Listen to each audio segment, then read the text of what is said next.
the Trump regime really wants a civil war in Venezuela. I mean, that there's no way, no matter what the government does, even if we call for elections, they want a civil war to start in Venezuela. La afinidad de mi universo está por trascender en mi plano espiritual. El vacío de mi corazón se llena. We're in Bolivar Square in Caracas, where people have been lined up all day, signing a petition opposing U.S. meddling in Venezuela, denouncing any talk of a U.S. military intervention, and calling for dialogue.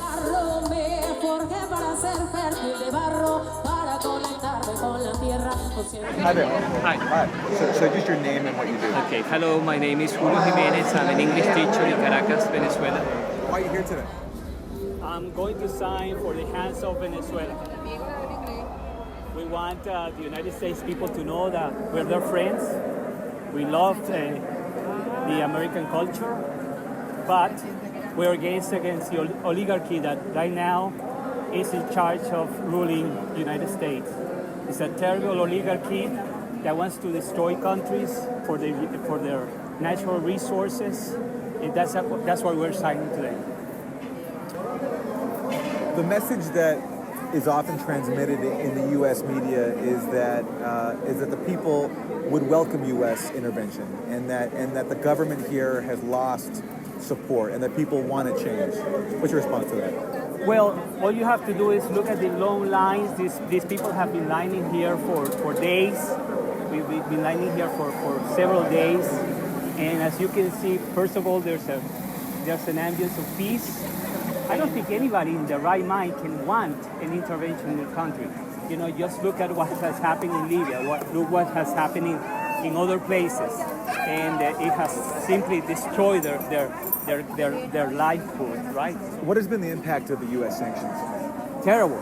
The impact is there's no way to calculate it. The prices have just soared so high. It is very difficult to find food.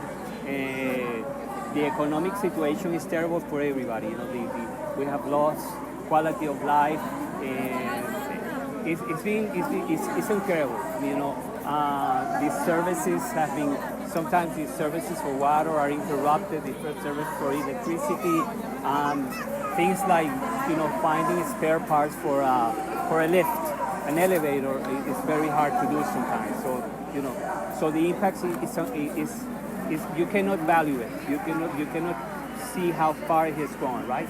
And yet people support the president. And with the new sanctions imposed by Trump, do you feel that things could get even worse? And do you think that could be part of the U.S. strategy to make people suffer so much that they finally give up? Yes, this is the sensation you get is that the Trump regime really wants a civil war in Venezuela. I mean, that there's no way, no matter what the government does, even if we call for elections, they want a civil war to start in Venezuela. That is the sensation you get, because there's no way that they want to reach an agreement or sit down to talk. That's the sensation you get. And of course, that means that these sanctions are going to get worse and worse, right? And if a civil war happened, what would be the results? No, a civil war anywhere it has been tried out has meant the total destruction of the people. It has meant going back 30 or 20 years in time. You know, the infrastructure of the country completely vanished. A civil war is the worst thing you can imagine. It doesn't compare to anything. Te requiebra el alma y lo estás llevando y te vas hacia allá como en sueño dormir de Alfonsina vestida de amor.